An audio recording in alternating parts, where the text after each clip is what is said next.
All right, so here's what I'm doing today, and here's what I decided I'm not going to do. I thought it might be quick, so I want to wrap all of the spacers. All the spacers are done. They fit nicely. There's no gaps. The fit up is good with the rings, and I want to have a bottom layer of leather before the top layer of the finished leather, the leather that I used before, this one. So this will go on top of that. But so I thought I would save myself some time. I'm using contact cement. The spray adhesive was not strong enough. I just gave it a tug and it came right apart. So I'm using contact cement, and I thought I would save myself some time and do a whole bunch at once. So I took this angle that I had before, and I put a buttload of these on here, like 9 of them, and I laid out my leather, and I put the contact cement on the leather, and then I put the contact cement on here, and then I put it down and I rolled it. And it came out okay. It came out in a tube. I had not thought through cutting this tube apart. Some of them are really tight down in there, and so now I have to take my blade and try and find it and go around, and some of them are actually touching, so the blade won't go in this space. There's no space. So this was not the great idea that I thought it was. And I'm having to trim them all up anyway because I don't really want the black to go past the edges. So I'm having to use the razor and this to trim them up. Maybe the scissors. Scissors work sometimes, but not in these deep corners. It can't get in there. So yeah, not really so happy with that. So I think on the next one, I'm just going to do them individually. I'll cut them a little bit large. I have to cut them large because of the contact cement. Because once they touch, that's it. We're done.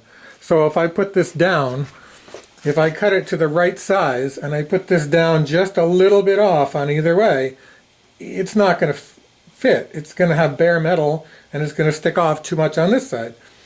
So I'm not taking a chance like that. So I'm going to cut them all rectangles, a little wide, and then I'll just have to trim them. Oh well. I don't know a better way to do it and be accurate with it. So I was talking about last time, remember we had one, no, I took them all apart, but we had one that looked really good. It had been skived, and the edges when they came together looked really good, and I was very happy with that. So I've been figuring out how I'm going to skive this leather to get a good joint, and what I just decided was that I'm just using the sanding wheel. Can't even reach over here. Much like this one on my what do you call it, Fordham tool, and just being careful and sanding just the edge. It's a really thin piece of leather anyway. It doesn't need a very long or very wide skive. So I'm just going to do like 1/8 of an inch, 3/16 of an inch. So I'll cut these ones when I go to do this leather. I'll cut them, I'll make myself a little template because it's going to take a few tries to get it right. I want whatever seam I have on this one when it wraps, I want it offset from this one. I don't want it in the same place. And I want all the seams in the same place. I don't want the seams right on the point, because the point is it reaches, this is where it hits the ring, and our eyes go to that. So I'm going to probably have the seam here on the end, here on the curve, where our eyes don't necessarily go. And if I do it well, the joint should just the joint should just almost disappear. So I'm going to have to do it enough times to do it well, because I'm not doing it any other way. So I'll make a little template. It'll look something like I did a little practice already. So I did a little practice with paper, and I made this little template. And if I cut out my piece of leather to this size, and I want the end to overlap that end, just because it's just going to overlap by a little bit. I want that to be right here. I want that to be here. Then I made this template. I tried a lot of them. This is the center, and then I moved it to either side to try and get it right. So if I put the seam from this one, actually, if I put the center of this curve, that part there, center on the curve on this line, and then I put this part on first and bring this up, the skive should be, I don't know if you can see it, it should be centered over the curve on the other side. So it's going to be really close to being, I'd like for you to see that, but it's difficult to do that. So you can see it's not going to be skived much. It's only going to be like 3/16 of an inch. And if I do it right, if I do it right, this one extends past this side because it's longer, and then this one comes over, and you see where it is right there. And if you look down, it's pretty close to the center of that arc there. There it is. And when it's laying flat, it'll be pretty close to the center, and I'll be happy with that. I may have taken a practice or two to get this just perfectly centered. It was not perfectly centered. But if I get it, I'll try one. And if it's not the way I want it, then I'll try a different one or move to one side or the other. So anyway, that's what I'll do. I'll make a little template. I'll make a line for myself. I put some little notches in there. I'll make a little line for myself to where I know I can put this, and it'll be pretty close. I'll cut a triangle because I'm not chancing one that's exactly this shape. I'm not chancing one that looks like this. I'm not chancing my ability to lay that right down on there. Do you know what I mean? That's just not going to happen. I'll hit it and I'll be a little bit off, and then it'll be stuck because it's contact cement. And I'll wrap it around, and I'll have gaps, and I'll be throwing things against the wall. So we're not doing that. We're making a triangle, and we're going to trim them. So anyway, that's what I'm doing. I think too, before I go, I think that I'm going to contact cement. This worked out well. It's on there permanently, so that's great. I'm going to contact cement the bulk of it, so as it rolls around, I'll contact cement it.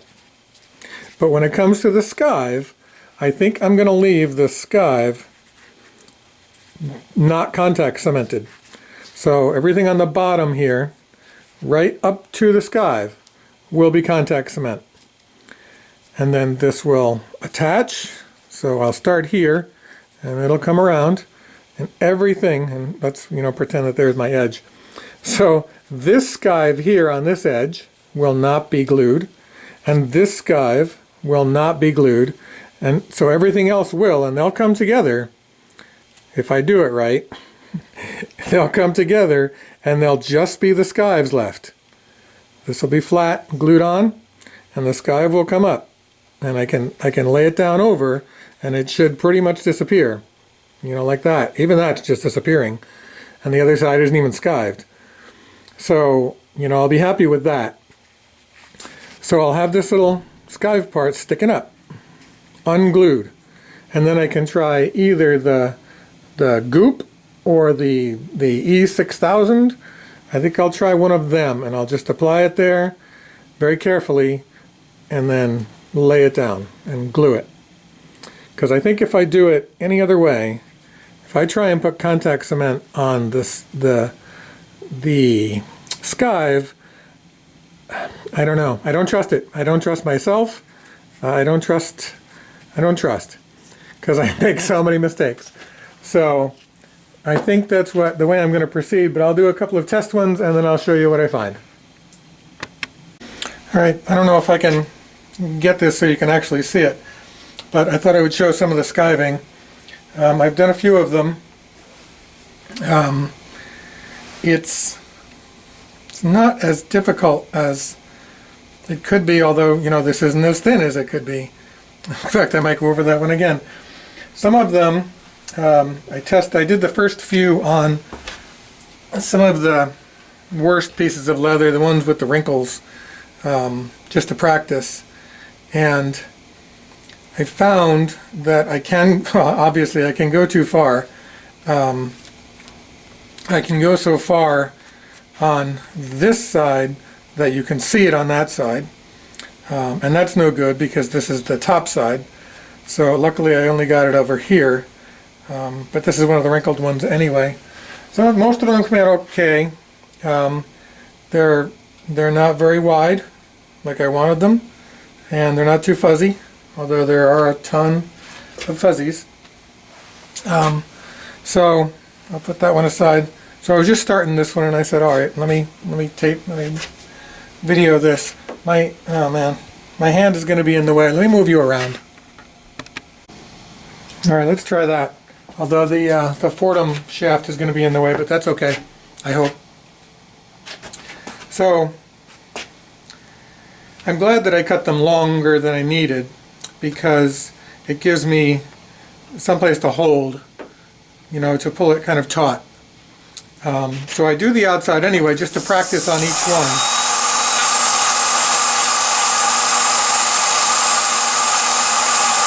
And I can't hold that taut, so I just kind of sand it away. And if you go, I don't know if you can see that in the light. Can you see that? Stop. Probably cannot see it.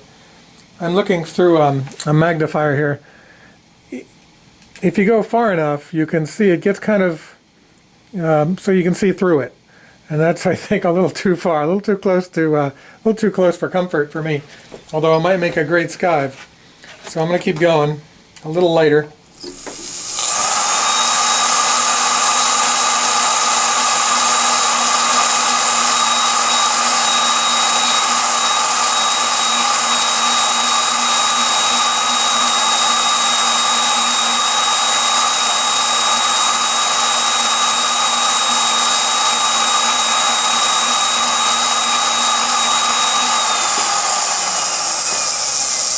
You'll notice I'm not making all that much progress. I'm using a very fine sander here, and I don't want to, I don't want to mess this up. I don't want to just buzz right through it, and it's easy to do that. You can see I kind of did it right there, kind of buzzed through the edge. So easy because this is so thin. So I use the first passes to set the width. And then I kind of try and thin it out.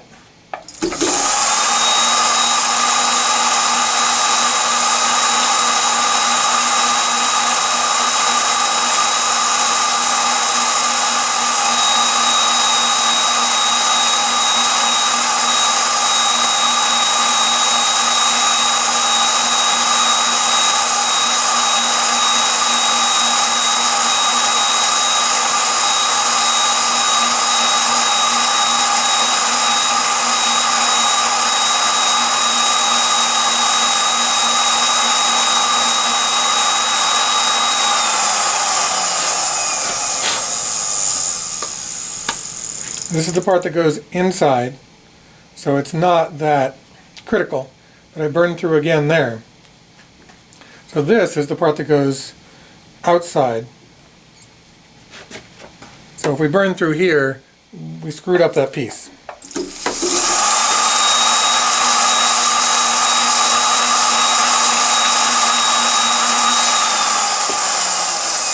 And with these fuzzies, it's this is the worst side to tell how we're doing, because it's the inside, so it's all fuzzy and it's hard to see how thin it is, as opposed to here you can see it thinning out.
Right.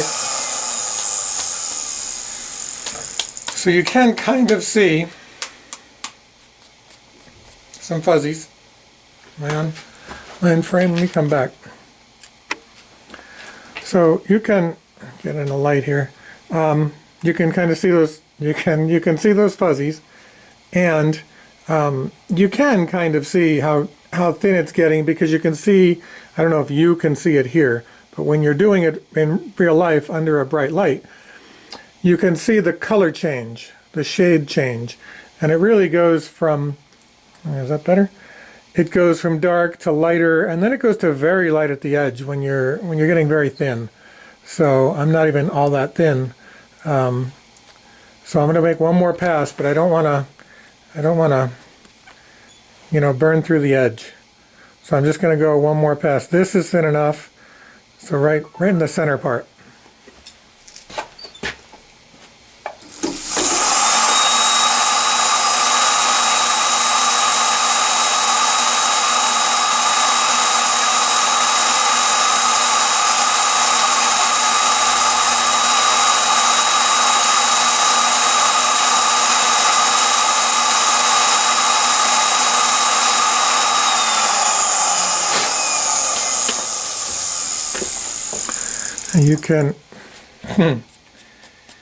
You can see that right there. Hopefully you can see right there there's a light spot, and I went just a little too deep, and you can see the light spot. Now I'm going to let that pass, because it's it's a war-torn hammer, and in real life nobody will see that. So I'll cut off these fuzzies and I'll move forward, and then I'll come back when I have some gluing to do. Alright, so these are my pieces of leather. If you'll remember, I said I was going to not contact cement these edges that are going to blend in. Here's one, the first one actually that I did, and it's contact cemented on there. And then I can either contact cement this or goop or E6000 this. I think I'm going to use the one where I only have to put it on this side. Am I in frame? Yeah. So that putting it on this side, I don't spill it over onto the good leather. So I can wrap it over, and I think it'll be a good joint. I took the get them out of here. I took the rings, spacers, and put them on here, and I put 2 coats on both the spacers and the leather. So let me put this back. I'll grab one of the spacers and I'll show you. Although, rolling this up is not rocket science. But where's my... Yeah, that did not come out where I wanted it. Ah, I rolled it up wrong. So remember, I wanted the seam to be on the curve, and this one is not, of course, because I screwed it up. Because I had a little jig, I made a little thing, and I figured out that it was just like a 1/4 of an inch off center. If I put the curve down like this, so if I go to the center, then I go a 1/4 inch off center, put it down. All right. I put this one up first. Oh, then I have to go over here. I wonder if I can. Son of a. So if I go like, no, wait, yeah. Is that it? Yeah. So if I go over, if I go center, right, and then a little bit over, and then put it down, and then this one comes up first, all right, like that, and then this one will come down like that. That joint will disappear, and that joint is, so here's the joint. I don't know if you can see in there, but there's just about centered on that curve. So the first one I screwed up, of course. You know, there's always one that I screw up, or you know, usually there's 12. But so I'm going to go ahead and do these. I'm going to roll the rest of them up, and yeah, once I trim them, well, I don't know if you need to see me brushing some glue on here and pushing it down, but you know, if I remember, I will. I have a little bump there. I guess I didn't skive this very well, because I have a nice little bump. I don't think anybody's going to notice, because you're not going to, with the rings there, you can't really get down in there with your fingers. But I didn't do a very good job skiving that, apparently. So I'll continue this, and then if I remember, I'll show one of these, you know, getting glued and pressed on there. All right. So so far, except for my screw up, I'm happy with these.